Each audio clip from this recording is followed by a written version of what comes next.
This just in, high-profile inmate J.B. Sebastian's lawyer, Eduardo Arriba, says his client wants to talk to President Duterte. Arriba says Sebastian will disclose everything he knows about the alleged drug trade inside the New Bilibid prison only to the President. Yun yung intention ni J.B. Sebastian ngayon, marami siyang alam, and pagsasabihin niya in public, magagalit ang mga drug lords sa kanya. The previous administration, kung sino man ang involved, magagalit din sa kanya. The present administration, mapiktuhan yung ongoing investigation sa Congress dahil iba ang sasabihin niya salungat doon sa mga sinasabi ng mga witnesses. So magagalit ang present administration, the more na maging ma-endanger, yung ma-compromise yung safety niya and security. Matagal na raw pinangangambahan ni J.B. Sebastian ang kanyang buhay sa loob ng Bilibid, pati na ng kanyang pamilya. Lalo pa nung idinawit siya sa drug trade sa Bilibid at iniugnay din kay Senator De Lima ayon sa kanyang abogado. Pero hindi raw alam ni Sebastian kung ano ang motibo ngayon sa pananaksak sa kanya ng kapwa niya preso. Live mula sa Muntinlupa, may report si Marisol Abduraman. Marisol. Jessica, kaya ayon sa kanyang abogado, talagang planado at sinadya talaga ang pananaksak dito kay J.B. Sebastian. Gayon din yung mga kasamahan niya na hanggang ngayon ay nananatili pa rin dito sa Medical Center ng Muntinlupa. Bagamat ang alam natin na ay nasa stable na silang kondisyon, nasa recovery room na sila at nagpapagaling na. Gayon pa man, Ma'am Jess, nananatiling bantay sarado ang ospital na ito ng Special Action Force. Samot-saring saksak sa katawan ang tinamo ng high-profile inmates na sina J.B. Sebastian, Vicente C. at Peter Atonico matapos ang gulo sa loob ng Building 14 sa New Bilibid Prison. May saksak malapit sa puso at sugat sa magkabilang kamay at likuran si Sebastian. Halos ganito rin ang tinamo ni Peter Co. Sa mga litratong ito nakuha sa loob ng operating room sa Medical Center Muntinlupa, makikita sina Sebastian at Peter Co. habang ginagamot ng mga doktor.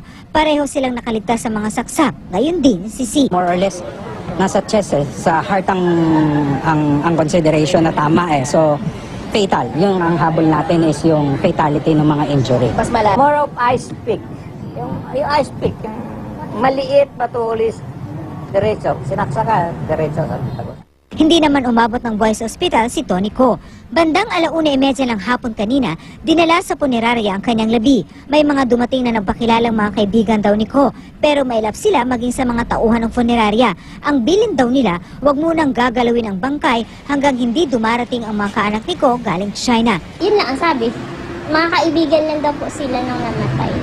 Tikom po ayaw po magsalita Aantayin lang daw po muna yung galing ibang bansa. Sabi ni Justice Secretary Vitaliano Aguirre, nagsimula ang gulo ng sitahin ang mga Chinese drug lords habang di umano'y nagpapat session. Ang kwento naman daw ni Sebastian sa kanyang abogado, walang away na pinagmulan ng gulo. Bigla na lang daw siyang sinaksak sa likod ng isang inmate na nagngangalang Tomas. Hindi naman daw niya matukoy kung ano ang posibleng motibo sa pag-atake sa kanya. Walang altercation, walang heated argument among themselves.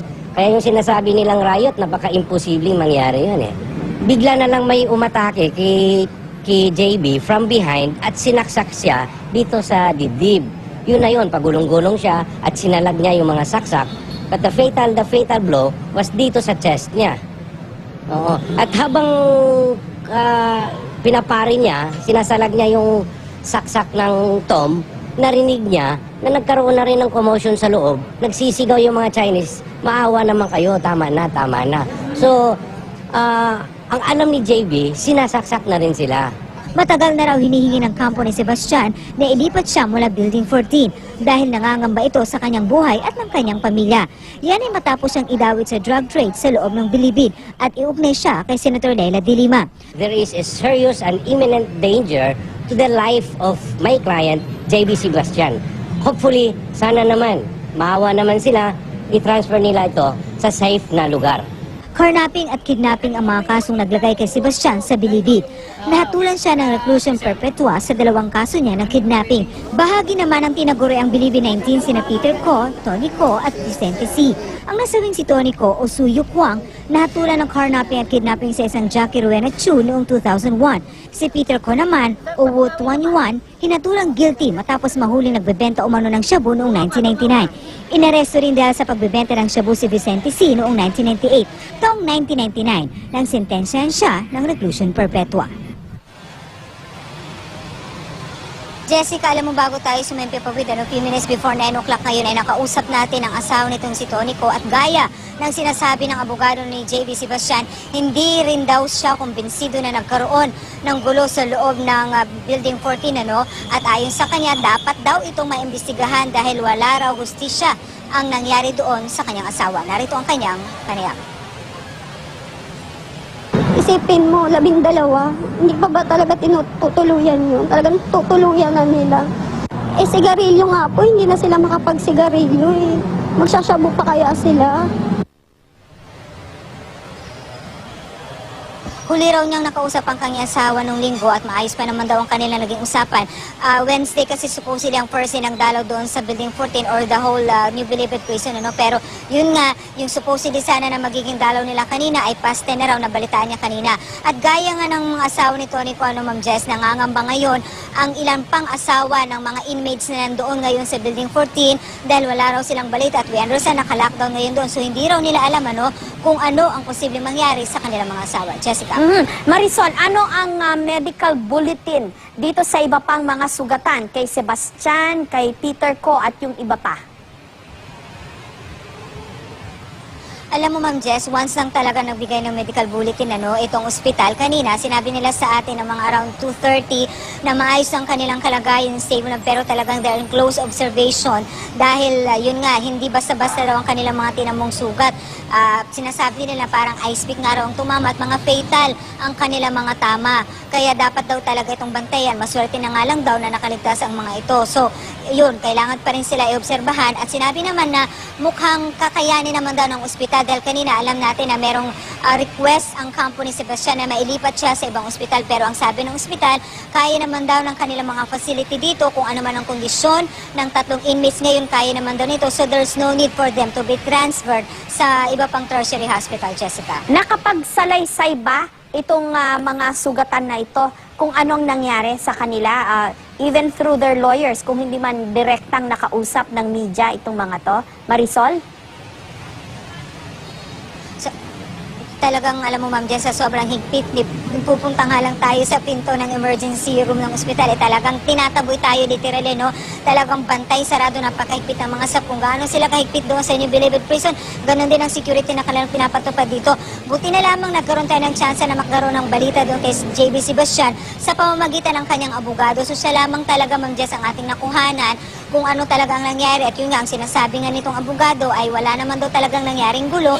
Nagulat na lamang sila nang biglang may nanaksak sa kanilang likod. Bukod dyan, nakausap natin ang isa pang inmate na unfortunately nga po ay napatay itong si Tonico. At base daw doon sa kanyang mga nalaman, wala naman daw talagang nangyaring gulo. Siya mismo hindi raw siya kumbinsido dahil wala naman daw yung sination ng mga Chinese na mag-engage dito sa gulo. Hindi rin daw totoo ayon sa kanila na nagkaroon ng pot session dahil kahit sila daw na mga misis na dadalaw doon ay pinaguhubad maging ang kanilang underwear. And sorry for saying this,